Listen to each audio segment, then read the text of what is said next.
Welcome, PaleriderTV, back with another video. Not in this. Well, I'm in the studio. I'm not on the computers because T-Mobile Wi-Fi stinks.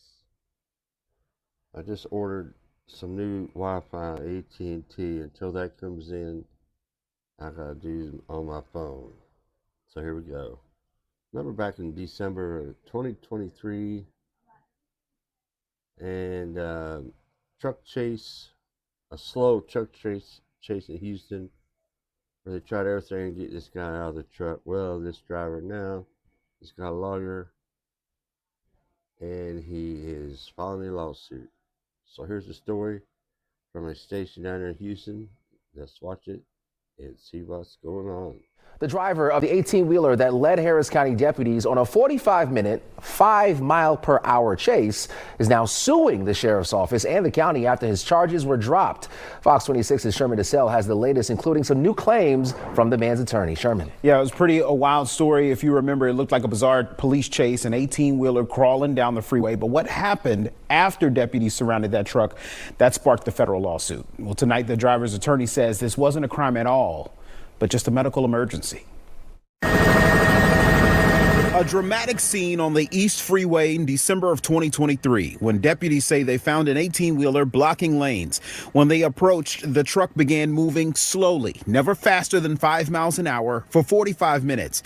It was removed from the rig after being asked repeatedly to get out for hours. We're on lane number 2. We're still traveling about 4 to 5 miles an hour. The driver, Trinidad Cutshaw, after being hospitalized for injuries, was indicted on a felony evading arrest charge. Prosecutors later dropped that charge. His attorney, Garrett Gibbons, says medical records prove Cutshaw was suffering from septic shock caused by COVID, leaving him disoriented, not dangerous. And over 100 SWAT members decided that it was a good idea to shoot him with rubber bullets, deploy tear gas, rip him to shreds with German Shepherds, and punch him repeatedly in the back of the skull until the point of unconsciousness. The federal lawsuit claims excessive force by 13 deputies, alleging Cutshaw was mauled, beaten, and left with permanent nerve damage. All they had to do was isolate the perceived threat, even though there was none. All they had to do was cuff the poor guy, and then they would have realized something was wrong. A federal judge rejected the county's motion to dismiss, and the case is now before the Fifth Circuit Court of Appeals in New Orleans. Gibbons believes it could end up before the U.S. Supreme Court. They're seeking over $1 million in damages for what Gibbons calls deplorable conduct by deputies. Well, we reached out to the sheriff's office for comment. We're waiting to hear back tonight. The federal appeals court could decide whether the case sets new limits on law enforcement use of force. Anthony? Yeah, well, what do you think? Is that a lawsuit? Was the dude really having a medical condition? There was no charges. All the charges against him were dropped. So that opens up the police department, whoever, liable or not open to any kind of lawsuit. So what do y'all think? Should he file a lawsuit? Think he deserves a lawsuit? Should he get a settlement out of this?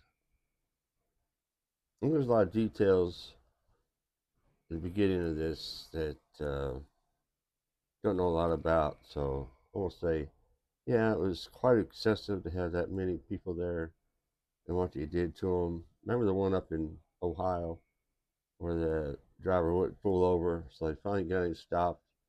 He surrendered. They had him, cuffed up in the media, and one of the deputies there, one of the city police from that area, let his canine loose and went up there and mauled the guy's arm off or close to it.